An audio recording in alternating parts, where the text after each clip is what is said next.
Sheikh, people have prayed some more, they've attended religious events some more during this month. Take us through the milestones within the month of Ramadan in the time of the Prophet and juxtapose them with our contemporary times, and also advise us what next after we've gone through this religious and spiritual upliftment. Bismillah ar-Rahman ar-Rahim. Alhamdulillah Rabbil Alameen wa salatu wa salam ala Rasulillah amma ba'd. We thank the Almighty Allah for giving us the opportunity to be here. We thank Him for His mercies that He's bestowed upon us. Alhamdulillah, Ramadan is not that bad to me. I can see that. But your tummy even shows. but one thing about Ramadan is that we are not fasting to burn calories. I see. We are fasting to burn egos. Really? And we keep talking about the health benefits of Ramadan. Yes. Ramadan also has a psychological benefit. I see. It's very, very therapeutic for us. I was in Niger for most part of Ramadan, and the heat can be as high as 42 degrees, 45 degrees. And I'm still weighty. So, and I was fasting too. So Ramadan is not a time for us to burn calories. It's a time for us to burn egos, to burn sins, to change habits. Ramadan is not a time for us to pause our habits. It's a time to change those habits. Ramadan is a school.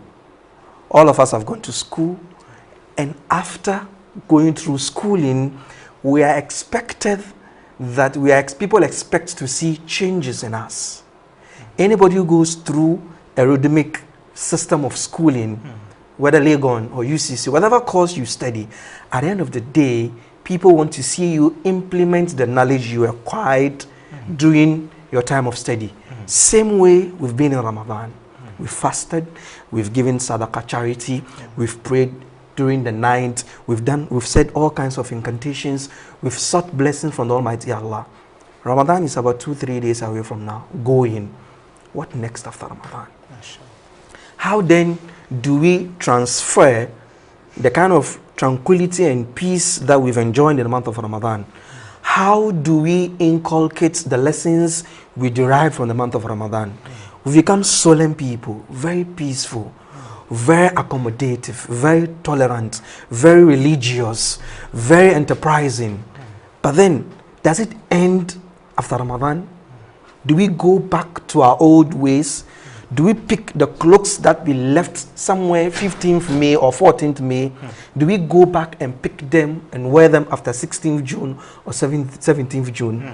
Ramadan is not an issue just to be dealt with within 30 or 29 days.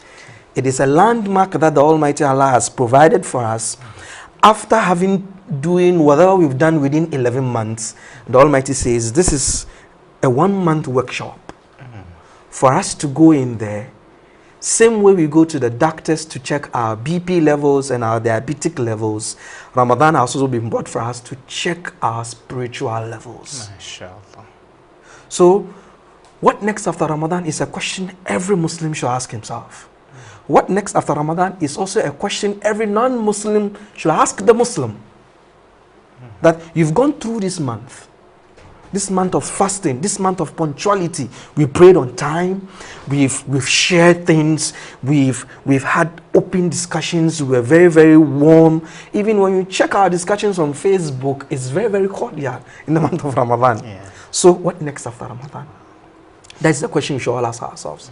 But I want us to go back into future, to the past, to go back to the time of the Prophet Muhammad sallallahu alaihi wasallam. There are some things that happen in the month of Ramadan that are very, very significant for us to study, pick lessons from them, and then see how best we can inculcate them in our lives after Ramadan. One of the most important things that happen in the month of Ramadan is the revelation of the Quran. It happened in the month of Ramadan.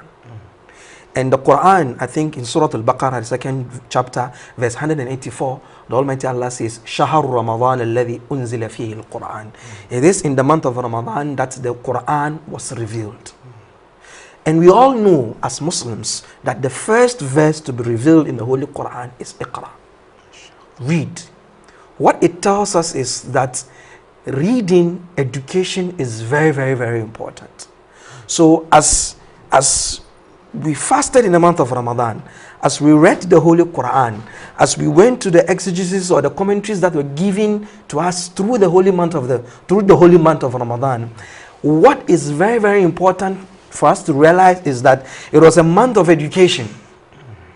The scholars had sleepless nights trying to go through the books, both the classical and contemporary books that talk about explanations of the Holy Quran. The scholars did that. We went and sat in the mosque to listen, to pick those knowledge. But then it shouldn't remain there. What it should tell us is that this month is a month of education.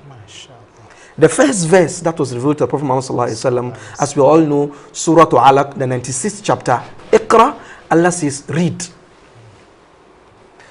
Some scholars, in comparing the Prophet Muhammad sallallahu alaihi wasallam and Prophet Musa alayhi salatu wasalam, said Musa's first revelation is Inni ana Allah, la ilaha illa ana fa'budni wa aqimis salata li dhikri.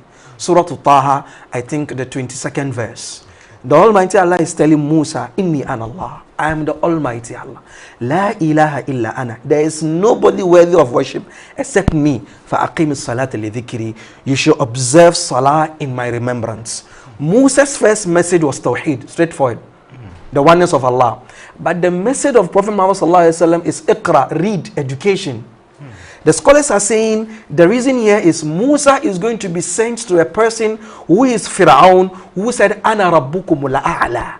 I am the greatest of all gods. Even if there is any God, I am the bigger one. Surah Nazi'at. So Musa is going to be sent to someone who says, I am God. So the message the Almighty Allah is sending him is good Tawheed, straightforward. But the Prophet Muhammad sallallahu alaihi wasallam's first message is Iqra, read, education, because his message is for a lifetime. Wow. And to get to a point whereby nothing moves without education. Wow. Nothing happens without education. And even amongst the miracles of the Quran is that a whole chapter has been named after education, which is Surah Al-Qalam. The 67th chapter of the Holy Quran, or 68th chapter of the Holy Quran, Surah Al-Qalam talks about the pen. So if the Quran was revealed in the Ramadan, and the first chapter of the Holy Quran, which was revealed in Ramadan, the first verse is Iqra, read, education. It means Muslims in this country, or Muslims across the world, should take education very, very, very serious. And that is what the Prophet Muhammad sallallahu alaihi wasallam did. Do you know he ordered Zayd ibn Thabit to go and study the Aramaic language in 17 days? Wow. So that he will be able to translate whatever letters the Jews wrote to him, and so that he will also write the letters back to the Jews. Wow. What it tells us is that all these languages that we see across the world, English, French, Arabic, Chinese, we must study them. Education, talking about education is big. But what I want us to narrow it down is to our secular education and our Islamic religious education. It's very, very important. When you look at the secular side of education, we're doing well. We're doing fantastically well more than 30 years back, whereby, unfortunately, some of our parents did not have the opportunity to go to formal education in terms of English. But our parents were educated because they went through the Makaranta Arabic education. So our parents are not illiterates. Wow. They studied. Wow. Just that the difference is in the modus operandi of the studying. This is in English and this one is in Arabic. Wow. So you come to our Zongos, you find the old men, they can read and write Arabic. Wow. But what should happen now is that we must combine the two. Same way the Prophet Muhammad sallallahu alaihi wasallam ordered Zayd ibn Thabit to go and study the Aramaic language, we should also take our secular education very, very serious. Sure. Why? So that we'll be able to contribute meaningfully to the socio-economic development of this country. The English language is the language of education in this country, is the language of governance in this country. We are very, very proud to have people like the Vice President, Dr. Mahmoud Bawumia. People like the Minister of Information, people like the Minister of Zongo and the inner cities. All these people studied the schooling. That is why they are there. If they didn't study, they wouldn't be there. Another aspect that we must also join is our Islamic education. It's very, very important in the sense that it is our deen, it is our religion. That is what we are proud of. That is what is going to allow us to do our salat. That is what is even allowing us here to sit and talk about the Ramadan caravan. Because without that part, we will not be able to talk about the first verse being revealed to the Holy Quran and its effect on us. So let's invest in education. It's very, very important. What pains me is that as Muslims in this country, and even as the country as a whole, we invest more into entertainment than we do in education. Simple example: National Maths and Science Quiz doesn't get the euphoria the music awards get. It's simple as that. Come into our communities, our Muslim communities, with all due respect. Weekends when we have our marriage ceremonies, see the kind of investment we do in entertainment. And then see the kind of investment we do in our education. Come into our makaranta, the local schools that we have on Saturday and Sunday. Yes. The desk I sat in my makaranta some 10-15 years ago is still there. It is what someone else is still using now. What kind of improvement are we going to have? We need infrastructure too. Education doesn't happen in an open air. Gone are the days where people study under trees, where people study under moonlight with a bonfire. Times have changed now. We need to have institutions. We need to have educational institutions. We need to have our own universities. We need to have our own senior high schools. We need to have our own think tanks. We need to have our own TV stations. We need to have our own radio stations so that we disseminate information. The owner of this TV station, may the Almighty Allah bless him, has given us the opportunity to come and talk about Islam. We should also have more. When you switch on your television, our Christian neighbors are doing very, very well in trying to educate people about their religion. You find hundreds of TV stations belonging to them. They are propagating the religion. The onus is upon us to also propagate our religion very, very, very, very well. Because education is the cornerstone for the development of any community across the world. America is a superpower because it has the Library of Congress. Today's edition of Daily Graphic can be found in the Library of Congress. Today's edition. Classical books by Muslim scholars in the manuscript form can be found in the Library of Congress as we speak now. Manuscripts written by Ibn Taymiyyah, Ibn Sirin, and the likes of them can be found in the museum in London. These people are very, very mindful of education. Why should a Muslim be left behind? There are a lot of ahadith that we can quote that talks about the importance of education. But we don't have much time. The issue we have here is the Quran was revealed in Ramadan. And the Quran is an embodiment of education. So Muslims in this country, as we get to the end of Ramadan, as Ramadan bids us farewell, as we go to the closing ceremonies of whatever tafsirs that we have in our communities across the country, that shouldn't be the end of the chapter. That should rather be a continuation of whatever we are leaving behind in Ramadan. There is a professor in Nigeria by the name Professor Lawal. He wrote a book, كيف نعيد للمسجد مكانته.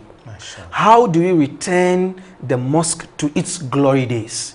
In the book, he said every mosque must have 4 committees. Amongst the committees that he enumerated are the education committee. Same way that we do tafsir, fiqh, hadith in the mosque, we should also teach geography, business administration, mathematics in the mosque. The mosques in the olden days, during the time of Prophet Muhammad sallallahu alaihi wasallam, wasn't just a place we visited 5 times a day. It was a place whereby the community meets. That is where he teaches. That is where he counsels. That is where he gives out the zakat. That is where he does everything. So Professor Lawal is telling us that the mosque should also have an education committee. One thing that I've observed in Nigeria and Niger is that every mosque, or most of the mosques, or some of the mosques, have teaching times. Which is, a book is picked up. Whether in tafsir or fiqh or hadith, a book is picked up and the scholar gives a specific time of the day or times in the week whereby he teaches those books. We can take Sheikh Jafar for example, the kind of teachings he has given. So you can see that in Niger and in Nigeria. In Niger, there are some mosques that right after Salatul Zuhur or after Asr, the Imam doesn't leave. He stays put wherever he is, and students of knowledge come with their books and then they study. 5 minutes, 10 minutes, 20 minutes, and then they all go out. I haven't seen that in Ghana. Yeah, Sheikh, sorry for cutting in. How can we implement that in Ghana when an imam who is supposed to lead 5 daily prayers has got a wife and kids to take care of, and the mosque committee doesn't deem it fit to put him on a monthly payroll? We can do that if we re-augment the cycle. If we change everything. Going back to Professor Lawal, amongst the committees that he enumerated, we should have a financial committee in the mosque. The financial committee's job is to solicit funds for the mosque and also invest in those funds for the mosque. How do they do that? For example, editing the Friday Juma prayers that we have, yes. At least in the mosque we pray. We have about 1,000 people praying on average. If each and every one of us can give 10 Ghana cedis to the mosque on Friday, 1,000 people will generate how much? That's a lot of 10,000 Ghana cedis in a week. Wow. And in a month, we can generate 40,000 Ghana cedis. Wow. In a month, if each and every one of us will give 10 Ghana cedis. Let's take a cue from our Christian neighbors. They give offerings in the church every Sunday. We can do same. That is why the churches are building the schools, they are building the hospitals, they are putting in place the TV stations and the radio stations. It is not magic, it's not rocket science. There is nobody coming from anywhere to give them funds. We shouldn't wait for the Arabs to give us funds. The Arabs are tired. They have not even finished fighting between themselves. They are not thinking about us now. We need to put in place, every mosque should put in place a financial committee. People with financial backgrounds. The problem we have in the mosque is that we have square pegs in round holes. The imam is everything. The imam is everything. He's the chairman of this committee, everything. Chairman of that. That is the problem. So if the mosque can have a financial committee and the mosque can have its own account, and people are being chosen to run that financial committee, and they go and solicit funds and they invest in those funds for the mosque can pay someone's school fees. Wow. The mosque will take care of the old lady around the corner whose only son has died. Wow. The mosque will take care of the orphans in the community. The mosque will take care of the widows. The mosque will take care of a student to become a medical doctor who later will come and invest in that fund that paid his school fees. This is what the Christians are doing. There's nothing haram in it. They fund people's education. They become the doctors, the engineers. They come back and then they help the church. So you see, within a few moments, why church, which is just wooden in structure, will just become a mansion. It is not rocket science. We can do that. We have the people in the community that can do that. The month of Ramadan is a time for us to rechange our thinking. The month of Ramadan is a time for us to sit down and ask ourselves, where were we yesterday? Where are we now? Where are we going forward in terms of education, in terms of finance, in terms of healthcare? I propose this every year. Why don't we have a national delegate conference for Muslims after Ramadan? Why don't we, within the month of Ramadan, the office of a national chief imam or the office of Hajj Umar can form a committee? This is an education committee. Yours is to go around the country in our zongos. We're giving you a 1-year program, and this is funding. Let's go around the country, zongo communities. Let's assess the educational challenges we are having in terms of infrastructure, in terms of even enrollment. The committee sits down for 1 year, checks that all out. In the month of Ramadan, or at the end of the day, or each day, or any other day, we can all meet at the Independence Square, and the chairman of the committee will give us their report and their recommendations. The financial committee too can do that. We have our people in the informal sector in terms of business. They are striving, but because they are in the informal sector, they are having a lot of problems. A committee can be set up. They are going to go around the Muslim communities and check the kind of problems we are having financially, health-wise. Now there is abuse of drug going around. Ramadan and its effects. We can have a committee. Ramadan is a time for us to sit down, open our minds, look back where we've been for the past 20, 30 years as Muslims in this country. Now, assess ourselves now. What has been the change? What has been the difference? What has been the development? And now, let's envisage, let's put a plan down that is going to help us the next 10, 15 years so that Muslims in this country can boast of our own universities, because there's no Muslim university in this country. I can tell you this for a fact. The Islamic University College was not built by Muslims. It was built by Iranian brothers. I want Muslims in Ghana to pinpoint one university that they collectively built from our own sources. No. Zene University College was built by one man. So if one Muslim in this country can establish a university, what are the rest of the Muslims, millions of Muslims, what are we doing? What pains me is that right after Ramadan, on the day of Eid, I don't know what to say. I'm getting too emotional. On the day of Eid, look at what we do on the day of Eid. The kind of pomposity and pageantry, and then with impunity that we commit all kinds of things on the day of Eid. Wow. After fasting 29 or 30 days, on the day of Eid, Muslims forsake Allah on the day of Eid. Wow. After Ramadan, just a week after Ramadan, just observe the scene and see the marriages that we organize. All the plays that we have, all the merrymaking. This ashad that we do, a single one is 150 Ghana cedi. Every marriage ceremony we have about 4. That's about 600 Ghana cedi. In our Muslim communities, at least every weekend we have about 100 marriage ceremonies. Wow. Let's narrow it down to just 10. 600 Ghana cedi by 10 is 6,000 Ghana cedis. In a week, we spend 6,000 Ghana cedis on dancing alone in our communities. Wow. A month is 24,000 Ghana cedis. January to October, we spend 2.4 billion old Ghana cedis in dancing alone in the Muslim community.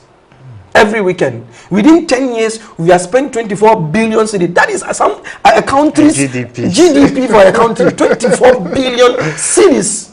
Wow. In dancing alone. Wow. When we don't have our own schools, no hospitals, no TV stations, no radio stations. It all boils down to the point that I'm making, that Ramadan is a time for education. Yeah, Sheikh, I'll draw you back a little bit because the conversation is getting quite interesting. You accentuate the need for a finance committee. Instead of individual mosques taking up that role, can the office of the National Chief Imam come up with a Bait al-Mal kind of arrangement, a treasury for the Muslim community? So zakat wouldn't go to individual hands. There would be a central point for the collation of zakat. The office of the National Chief Imam has something like that, but we are not supporting. Sheikh Usman Nuhu Shaributu Educational Trust Fund. Okay. How many of us are on that fund? How many of us are contributing to that fund, an educational fund? Look at the Asante Hini Educational Trust Fund. What the Asante Hini has done over the years, and check the records of what the Asante Hini has done, and check the records of what the National Chief Imam also has done. Call Sheikh Huzaima and ask him how many people are on that fund. So is it that the publicity hasn't gone down well? There is a full office for that. If you go to the office of the residence of National Chief Imam, the plaque is there on his house. There has been publicity. Let's put that of National Chief Imam aside. The Muslim caucus in Parliament has the Zakat Fund. How many of us are paying? So I don't know. People are trying to do that. The Muslims in Parliament have brought the idea. I think even they do have some meetings in Ramadan. Yes, they do. The night of power. All of this is from that. And then the office of National Chief Imam has that. Hajj Umar brought Waqf of Ahlul Sunnah wal Jama'ah. There was Waqf, an endowment fund. Ask how many of us that profess the Aqeed of Ahlul Sunnah wal Jama'ah have registered on that fund to get that fund alive and kicking. So the problem is ideology and mentality. So we can start from the mosques. And the problem too is a problem of credibility when it comes to the mosques. That is the problem.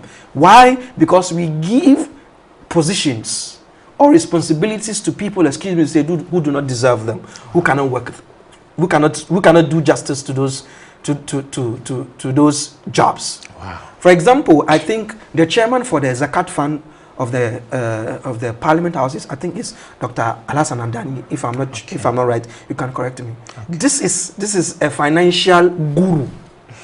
you give such jobs to those people who can do that. You don't pick the chairman for Zakat Fund and give it to me. I'm not a financial expert. I can only give you the verses and then the hadiths and explain to you the importance of zakat. But when the money is brought in front of me, I can't. It is not my job. So we need to find people in our communities, young men who we've sent to school to go and study accounting, to go and study business, to study administration. Let's give them the administration of the mosque. Let them run the mosque. Mosque is a big time institution. We've just segregated it to just 5 times daily prayers, and then Awe and Sunnah, and then funeral prayers. That is all. After that, we lock the mosque. The mosque is a thriving place. The mosque is a place that is alive and kicking. During the time of Prophet Muhammad and those who came after him, the mosques were libraries. Books were in the mosque, whereby when you come into the mosque, you pick a book and read. The mosques were not closed. Go to the Haram of Mecca now, the mosque in Mecca. Lessons are given in the mosque. Wow. Go to the mosque in Medina, you find corners in the mosques. Students have encircled scholars and they are studying. Go to Al-Azhar Mosque in Egypt, people are studying. The Al-Azhar University started as a mosque. Wow. And now it's a university, the oldest university in Islam. Wow. Al-Azhar. So the mosque is a place whereby we can start from. Educational committee, financial committee, occupational committee. What is the occupational committee? Anybody running around says, I'm unemployed, I don't have a job to do. In the mosque here, who is a plumber? This gentleman says he doesn't have a job. Teach him plumbing. So by doing that, the occupational committee can look for jobs for the unemployed in the mosque. We can give these young graduates who are unemployed, we can give them startups from the financial committee from the mosque, so that they can start their own entrepreneurships. Wow.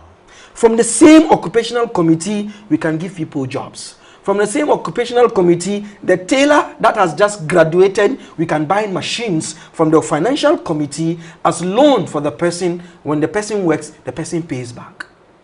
So all these things embodies education. Sheikh, the 4th committee proposed by Professor Lawal, which is the reconciliation committee. Yeah, because there are issues. Yes.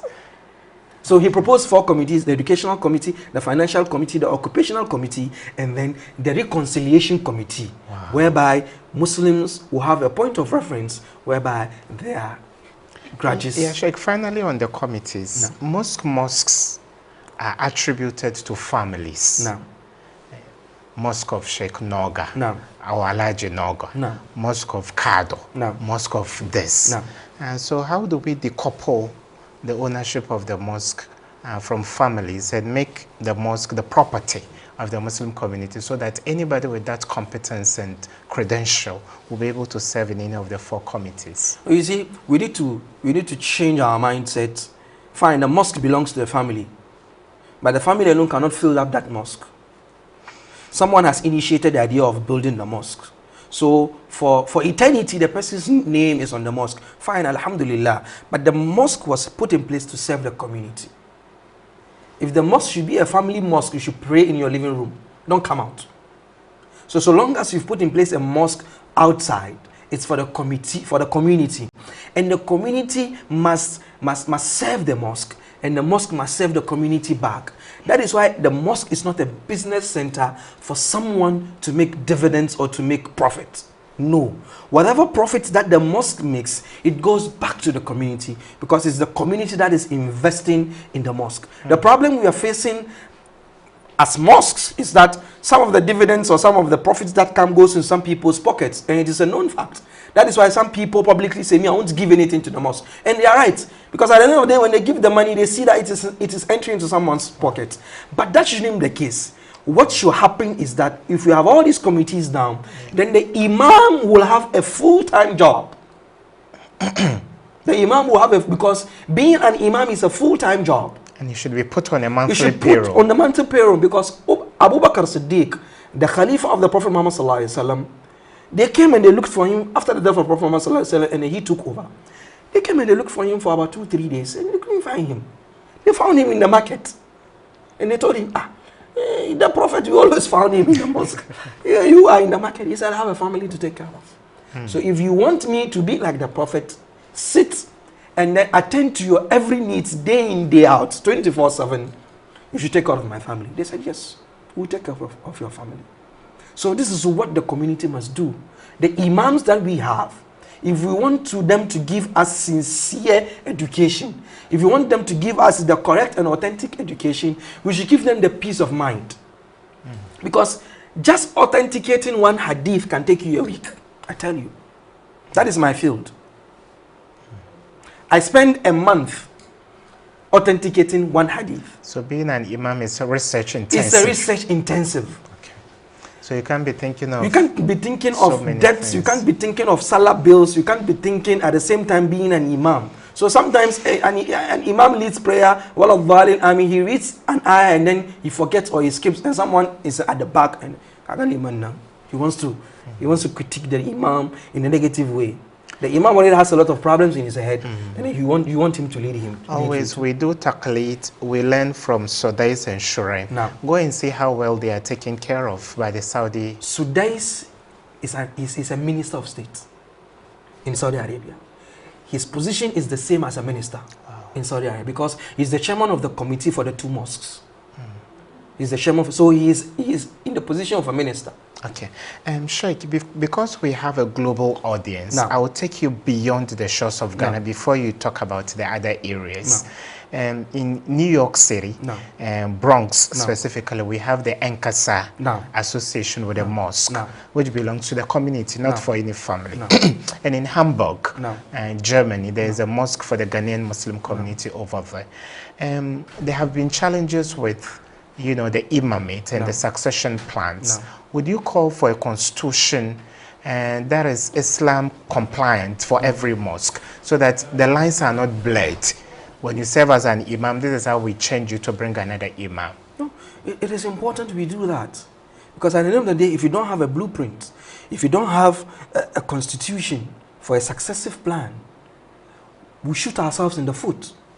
I don't want to mention this on air, but we have a big problem looking us in the face. We should be very, very careful. You wrote something about that some time ago and you were blasted. Don't mention it. The backlash was Don't terrible. mention it. It is something which is staring No, us but in why the should, face. if I was criticized for mentioning, why shouldn't I mention it, Sheikh? Because if you consider the need for getting a proper succession plan for the day after the national chief imam is called by God, then we would be living in a fantasy world. That is the world we are living in now. If you will observe now in our social media, every sheikh is called Khalifa. That is a new term in town now. Every sheikh is called Khalifa so and so, Khalifa so and so, Khalifa so and so. What does Khalifa mean?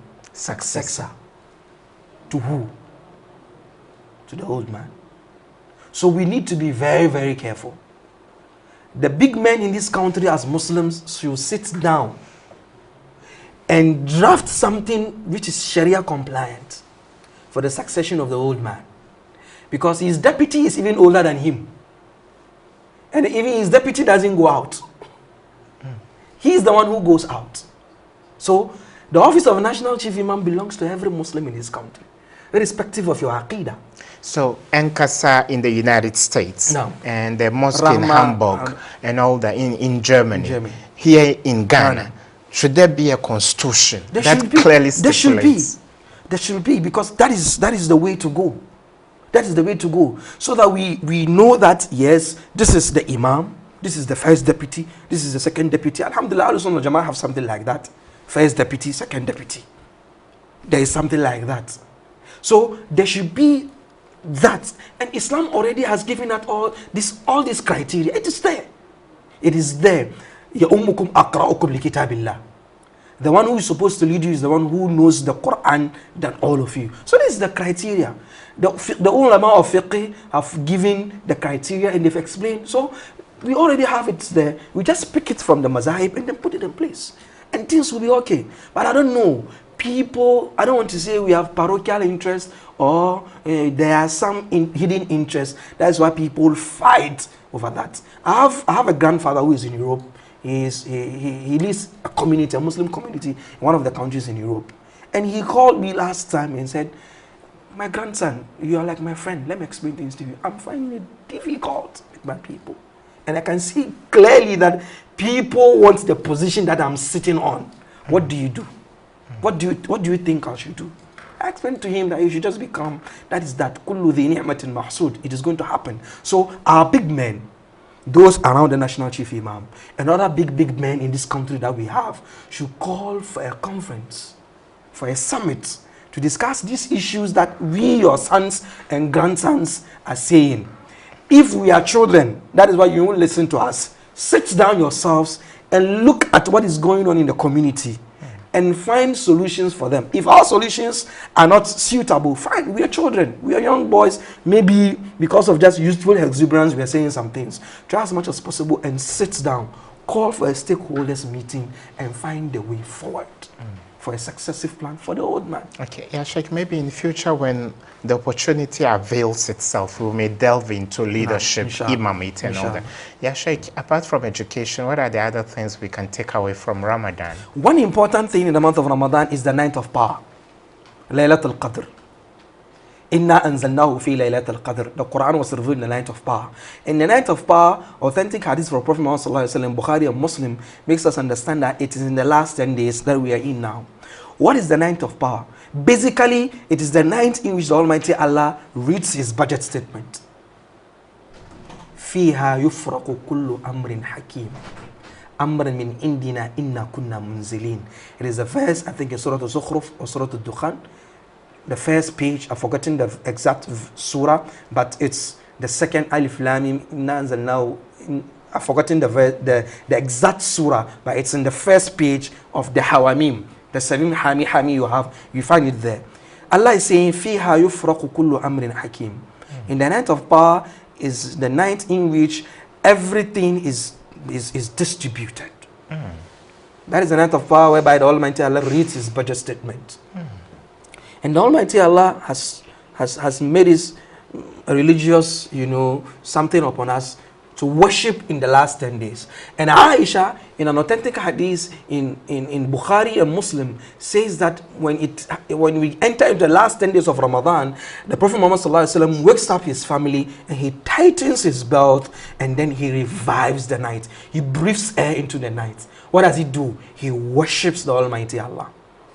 What does the night of power tell us? Yeah, Sheikh, before you continue, our viewers can now join the conversation. You can call us via phone, and the phone numbers will be boldly displayed on your screens shortly.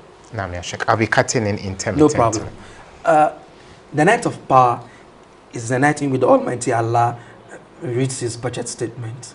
What it tells us is that it's a time for the Almighty Allah to distribute wealth for us.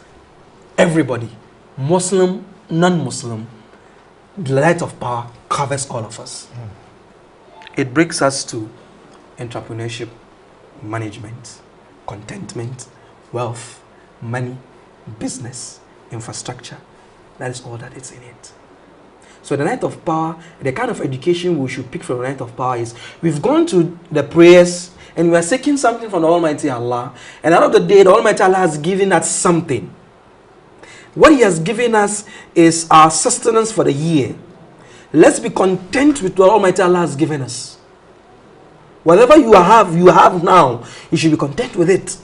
That is one. Two, being content with whatever the Almighty Allah has given you doesn't mean you should sleep. This brings me to the very first story in the Quran, Surah Al-Baqarah chapter 30. وَإِذْ قَالَ رَبُّكَ لِلْمَلَائِكَةِ إِنِّي جَاعِلٌ فِي الْأَرْضِ خَلِيفَةً.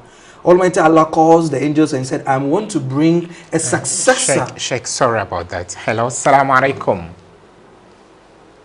Hello, assalamu alaikum. Your name and where you calling from, and speak up a bit, brother. Adam. Calling Adam. Okay, calling us from where?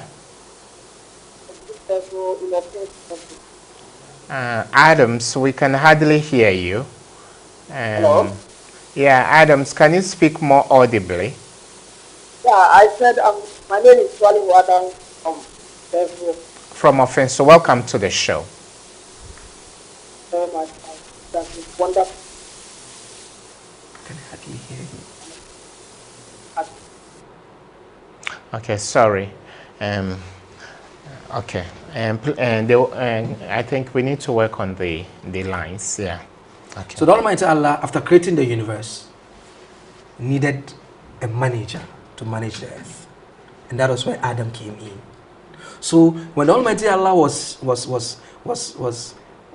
teaching Adam, he told him, "Inna laka alla tajua fiha wa la ta'ara." وأنك لا تظمأ ولا تضحى فوسوس إليه الشيطان. That is, the Almighty Allah told Adam, you see, you are in Jannah. The place is okay, it's fine. But the moment you leave Jannah and come to earth, you will have to pass through 4 things. You will test, you go through hunger, you need to look for shelter, you need to look for wealth. So, Almighty Allah told Adam all this.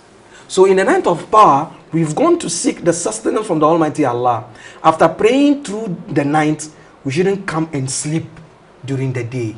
We should go out and struggle and strive for our wealth and for our sustenance.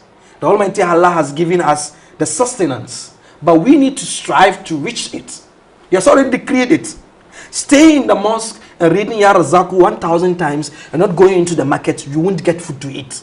Okay. Hello? Yeah, Sheikh, let's see whether this line is better. Hello, Assalamu alaikum.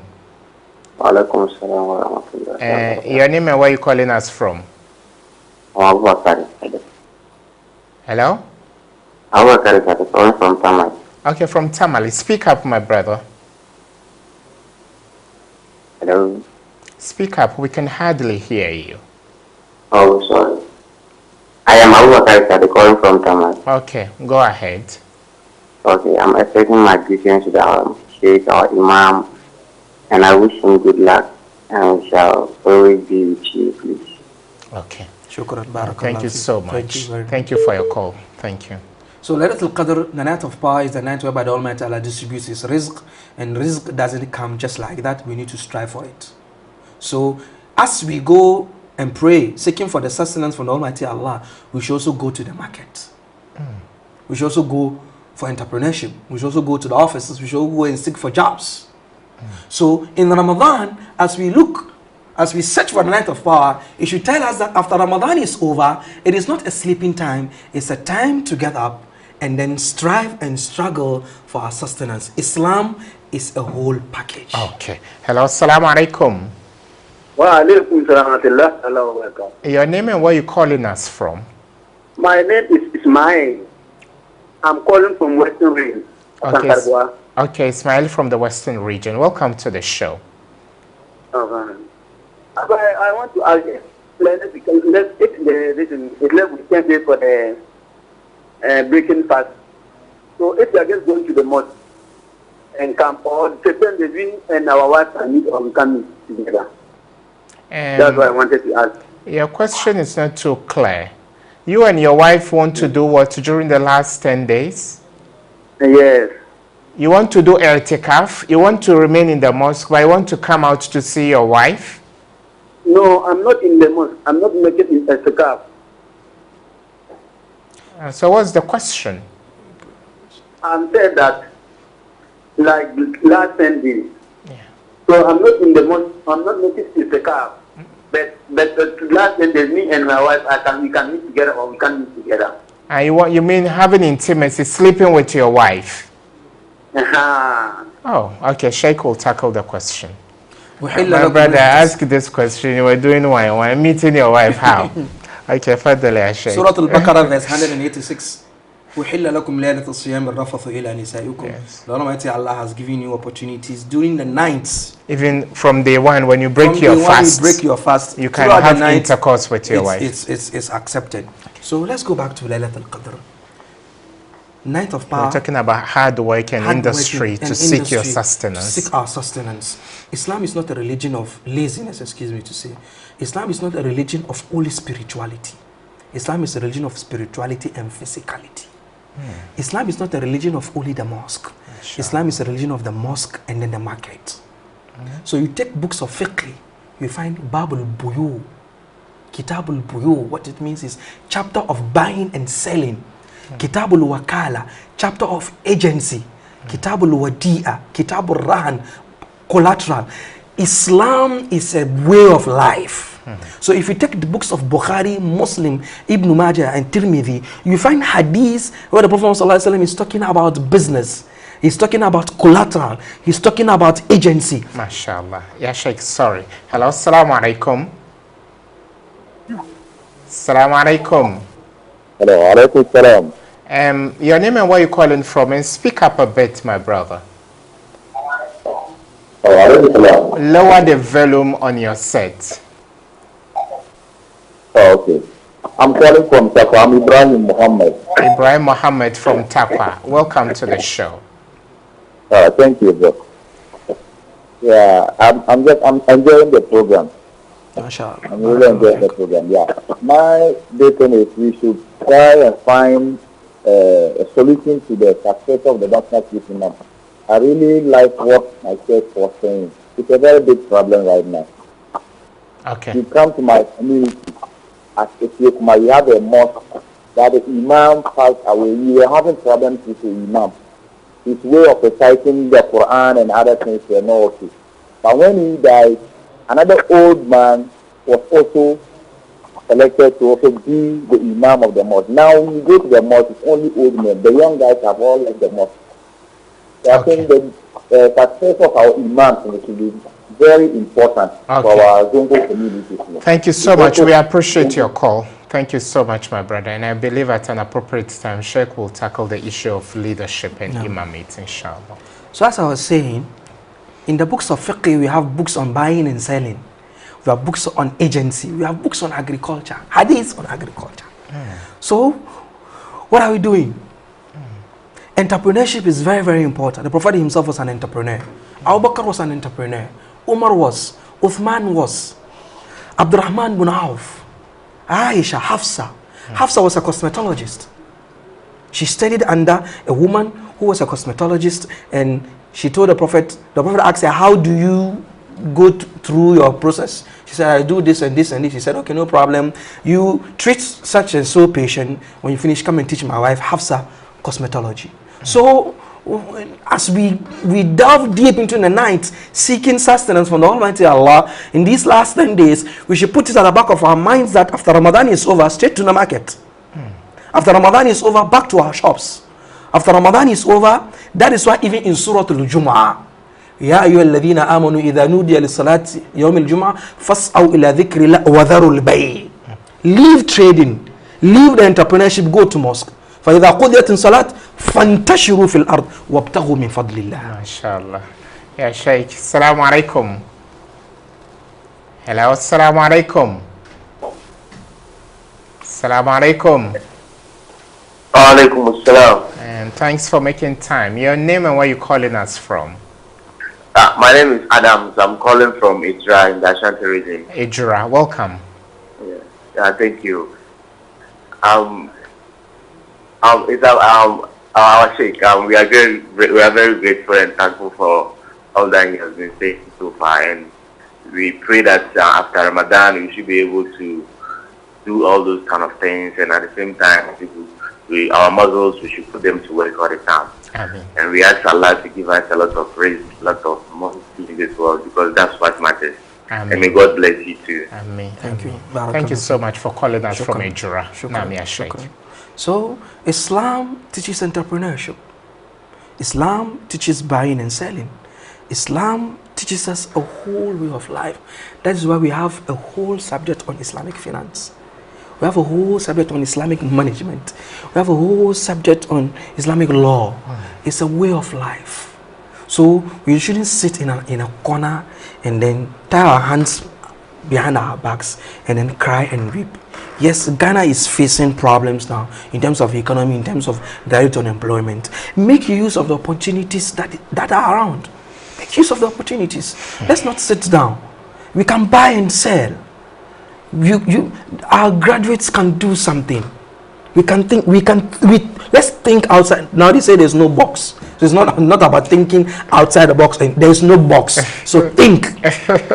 Think. Sheikh, that's very funny. You need to get the box, then you think of thinking outside it. Hello, assalamu alaikum. Assalamu alaikum. Wa alaikum salam wa rahmatullah. This is Mohammed on the line from Tamale, Northern Region. Okay. Welcome. Okay, thank you. I wanted to contribute to your program, please do. Yeah.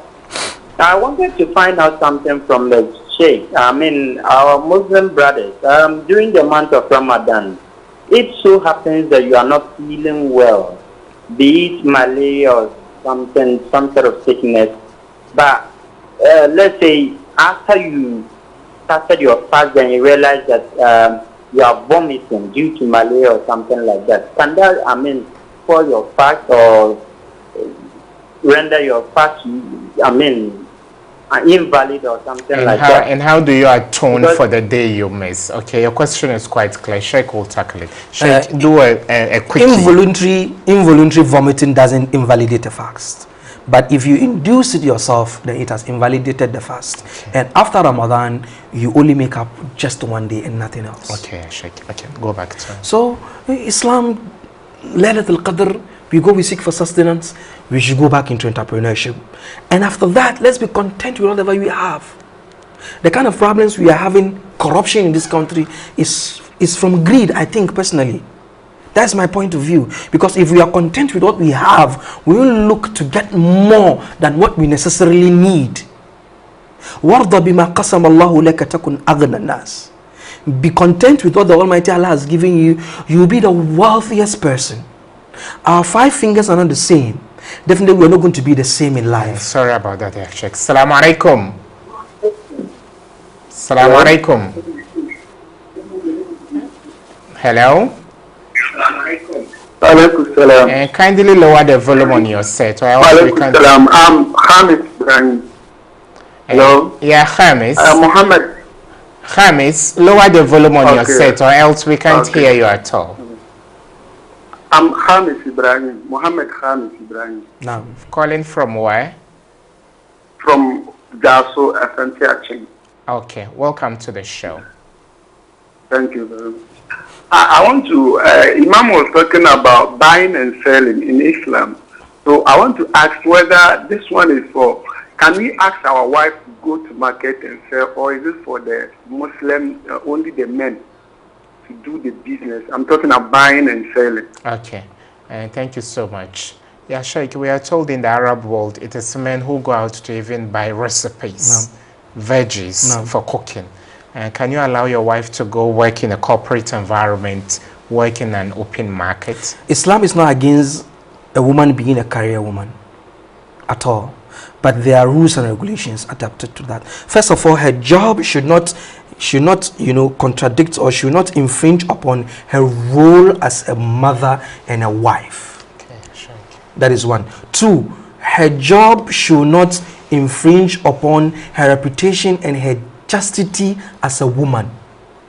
You shouldn't bring her into unnecessary contact with men. In our corporate world, Islam is against intermingling between male and female, unnecessary, whereby you hug and shake a woman who is not your relative. Islam is against that. So if a Muslim woman can be in a job that will safeguard her reputation and her chastity, then she's allowed to do that. Can we take this final call, then we wrap up? Hello, Assalamu alaikum. Assalamu alaikum. Alaikum salam. Your name and where you calling us from, brother? Please, my name is Ahmed. I'm calling from Wa. From Wa. Welcome to the show, Ahmed. Thank you so much. And speak up a bit, Ahmed. Okay. My contribution goes to do with... Hello, can you hear me? Yeah, we can hear you loud and clear. I was talking about the leadership you were touching on what Sheikh was saying. I think in Islam, we all basically know this Khulafa Rashidin that they talk of in the Quran. I think it's very important you were touching on that one. I do people don't see it to be a no-go area, but I think the earlier the better. So we will treat that when you have the subsequent series or something like that, so that we can all put our voices into that. Okay, we hope for an opportunity in the near future with Sheikh. So we look at the model Islam proposes for a proper succession plan. Now, Sheikh, we are beginning to wrap up. Let me say something. There is a book called Ahkam al-Sultaniyya by Imam al-Mawardi. He talks about leadership in Islam. Let's get that book and read. Okay. We're talking about Laylatul Qadr, sustenance, rizq, entrepreneurship. And then you begin to wrap up. I'm told during the time of Umar bin al-Khattab, someone would always frequent the mosque, be praying to Allah to give him. He said, Ya rajul kum wa'amal, fa inna as-sama'a la tumtiru dhahaban wa la fidda. The young man was in the mosque praying all the time. And Umar entered the mosque and asked, who is this man? They said, one young man whose iman level has gone very high. So Umar asked, who feeds him? He said his brother. He said his brother. He said his brother is better than him. Wow. Let's not, bottle Islam into a bottle of spirituality alone. Don't stay in the room with Ya Razak 1,000 times and then you don't work. And say, Wattaqullah yu'allimukum Allah. No. Allah doesn't work that. What the Prophet Muhammad say? He said, لَوْ أَنَّكُمْ تَتَوَكَّلُونَ عَلَى اللَّهِ حَقَّ تَوَكُّلِهِ لَرَزَقَكُمْ كَمَا يَرْزُقُ الطَّيْرُ تَغْدُو خِمَاسًا وَتَرُوهُ بِطَانًا. Just listen to the word. تَغْدُو. She leaves in the morning. The bird flies in the morning. وَتَرُوهُ. Ya ilahi, wataruhu means she returns back tired. She returns back in the evening. The bird who doesn't have a farm, who doesn't have a market, leaves home early, comes back home late, very tired, but with a full stomach. So leave home early, come back home tired. What does it mean? Got a job to do. So, but the Prophet was talking about at-tawakkul, relying on the Almighty Allah. But look at the example he gave. He gave the example of a bird. It means after relying on the Almighty Allah, get to the market. Don't say, we've relied upon the Almighty Allah, and the Almighty Allah will feed us. Yes, so long as you are alive, you give you money for kenke and pepper. But for you to set up an establishment like this, you won't get it. You won't get it. So let's drum this into our heads as young Muslims, or even as viewers, as Ghanaians, or as human beings across the world. Let's make use of the talents that we have. Let's get into entrepreneurship. There's this young lady called Zakia in our Zungus. I think in our Newtown. The porridge initiative. I've not seen her before, but I follow her on Facebook. Very, very impressive. People like Zakiyu, people like Mahmoud Jaja, people like Rabiu Maude, young men who are examples for the community. So it's good for the Muslims to be entrepreneurial. It's the way to go now. Shiblun min al-Asad, a cub from a lion. Kishk, the son of a great scholar, Sheikh Bashir Yendo. Sir, thank you so much. Thank you for holding. This, of course, cannot be the only time we get here. Inshallah. So we come your way tomorrow with another edition of Ramadan Caravan. Stay blessed. Wassalamu alaikum wa rahmatullahi ta'ala wa barakatuh.